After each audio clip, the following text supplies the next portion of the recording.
just because I think Louisville kind of struggled toward the end of last season. They didn't finish necessarily on a high note, losing their final 3 games, getting beat pretty badly against LSU in the bowl game. They lost to Kentucky, a very bad loss at Houston before that.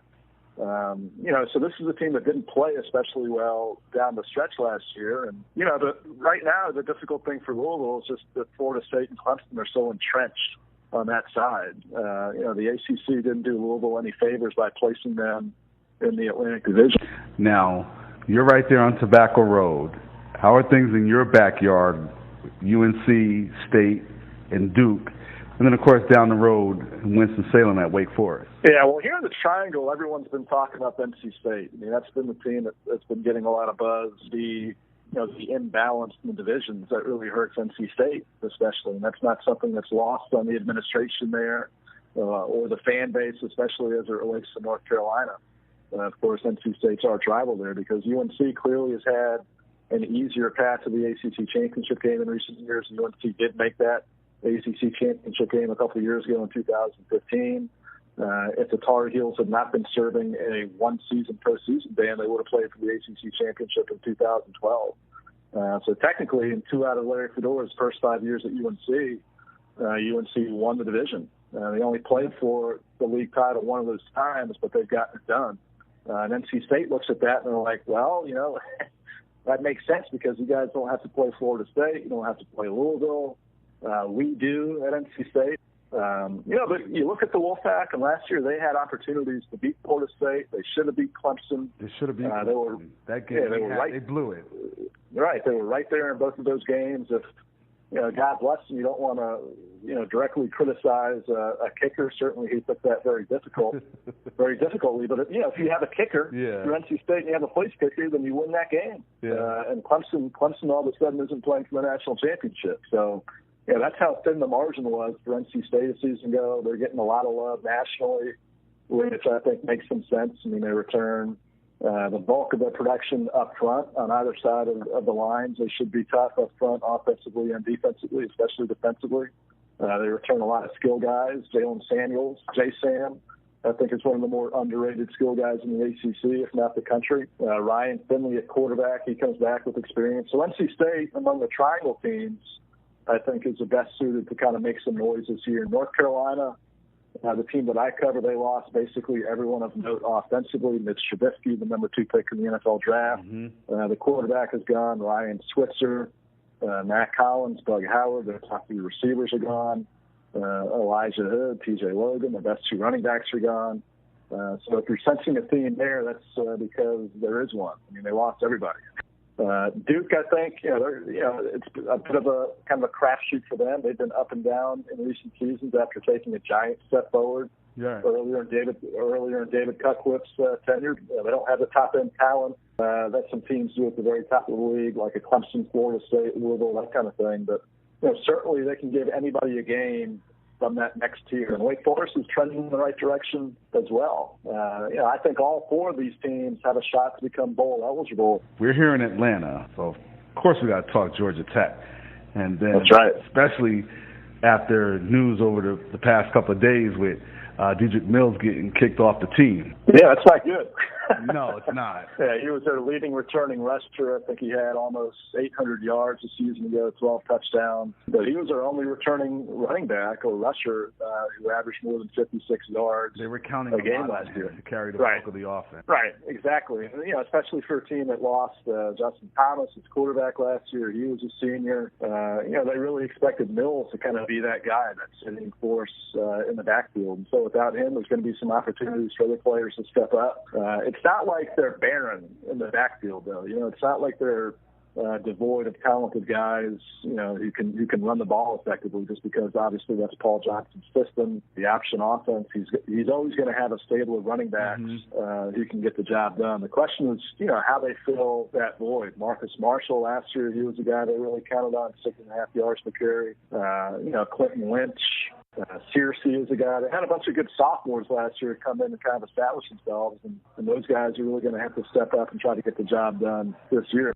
Mark Richt, former UGA head coach for a long time. This is year 2 for him, back at his alma mater in Miami. How do you see them doing this year? I think Miami is the favorite to win the Coastal. This is year 12. 2017 is the 12th year of the ACC being in this divisional format.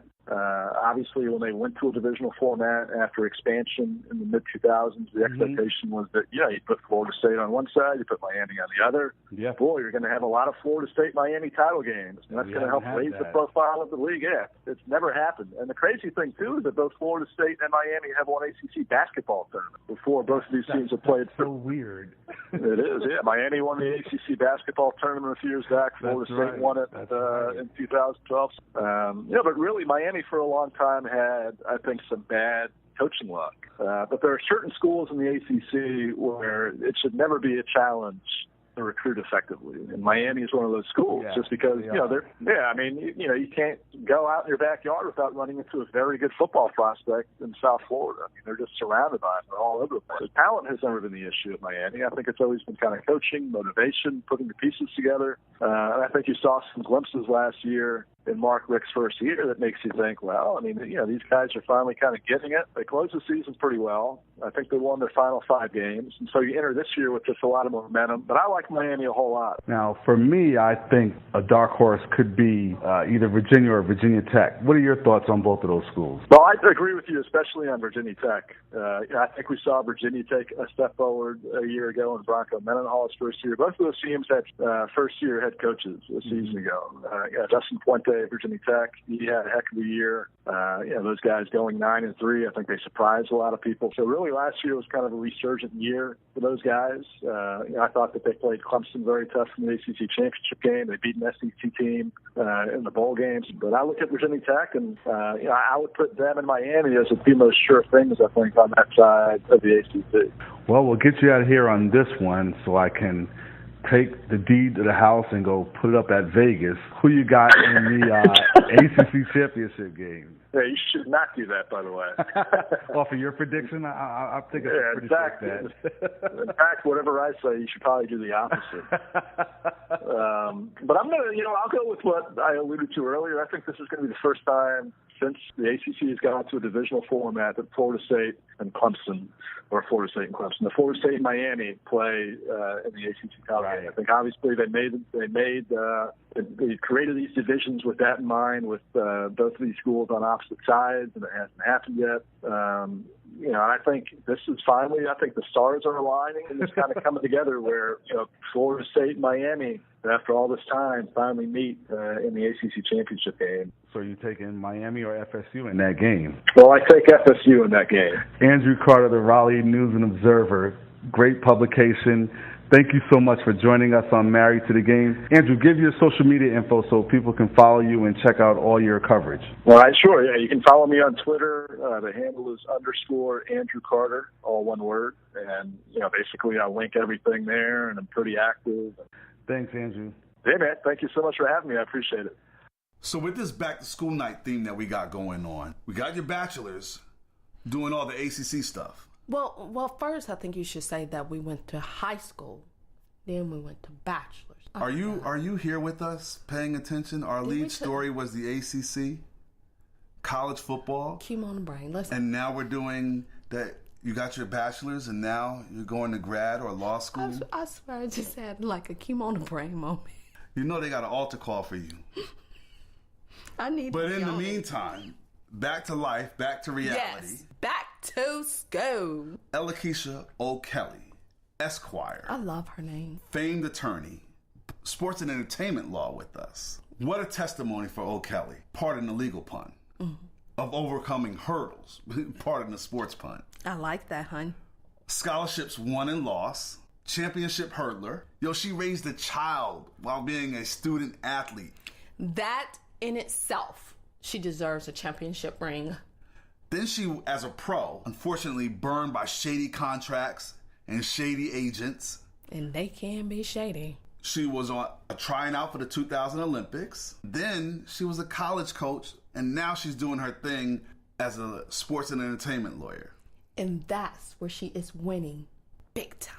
A remarkable story. And you two connected, and I got to give you a lot of props because you weren't feeling well but you was a trooper, and you did your thing in the interview. Well, thank you, hon, because I was not feeling well, and I'm still not, but I'm doing it because I am a trooper.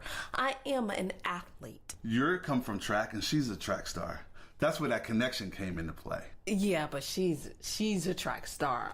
She'll leave you in the dust because you quit track. Because I quit. Yeah. I'm not running. But we're blessed to have her in our Rolodex. Love her story. All right, Ellakisha O'Kelley, thank you so much for joining us on Married to the Game. We're in law school right now talking with you. That's cute. Tell us about the early days of your athletic career up in Albany, New York, and then at the University of South Carolina. I can give just a snippet of how I even got started with track, because I wasn't one of those individuals who, ran track since I was little. But I started my freshman year in high school, and I first walked on as a sprinter. But one time, playing around after practice, being the goofball that we are as freshmen, right, I decided to just jump over a hurdle. My coach so happened to see me, and I thought I was going to be in trouble, but lo and behold, the opposite. She was like, this is what you're going to do. So she signed the top hurdler on our team to help me learn how to, what they call three-step, how to take 3 steps between each hurdle. And that was the task she was assigned to. When she did that, I actually took off very quickly. So I don't think that went over well with the top hurdler. Of course not. Competition. Yes, competition. So I don't think they thought, okay, well, she's just a freshman and only take her a little time. But no, I picked up very quickly and became the top hurdler on the team. So, but I only ran 3 years at high school. I think it was my freshman year. Didn't do sophomore. Then I did junior, senior. But yeah, I ended up being the top hurdler on the team, and then in our district, and then amongst the top in our state, New York State. That eventually led me to getting a scholarship offer from Seton Hall University. Going into my senior year, and I found out that my guidance counselors, was not guiding me properly. But there was a lag between my senior year and taking the ACT. Okay. So I took that after I graduated. So then I got the score, and I was supposed to go that following fall. But I found out I was pregnant. So I spoke to the coach at Seton Hall University. They did not rescind my scholarship, but what they did do is say that, okay, instead of coming in the fall, you need to come in January. And I was due that following January, yes. So I knew when they said that, it was pretty much have the baby and get right here. And that, of course, that didn't feel right. There was nothing right about that. So I forfeited that whole situation and just knew that something else will open up. And then that's when I was introduced to a program called EOP. I think it stood for Educational Opportunity Program. And that opened the door up for me to attend college again. Praise God. That was at the University of Albany. At the time, that was a Division II program. When I got into school, I knew, okay, I want to get back into running. So I used to run around the neighborhood, just training, just to get back in shape.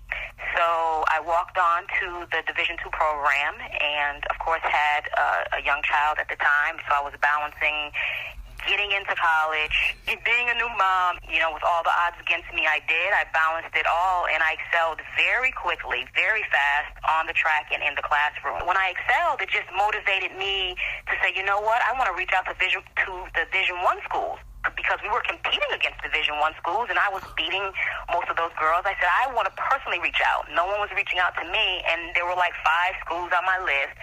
South Carolina was the main priority, my first pick, because I remember seeing all the hurdlers, like the best hurdlers coming out of University of South Carolina, and they were considered the hurdle central. So I said, I want to go here, but whoever responds. Lo and behold, all of them responded back, including Seton Hall. I reached back out to Seton Hall, but all of them responded back. And yes, and I spoke with the coach at the head coach at the University of South Carolina. I was given an opportunity to join the team. He told me, we would love to have you, but you have to find your way down. I wasn't offered a scholarship. It was, if you want to be a part of this team, find your way down, and, then we'll go from there. I don't think that he thought I was going to do it, but I did. And when I went to the SEC championship for the first time, I was a 100 hurdler, and he decided to throw me in the 400 hurdles. Not only did I win both of my events, I made history in SEC. That you did. The first female to ever win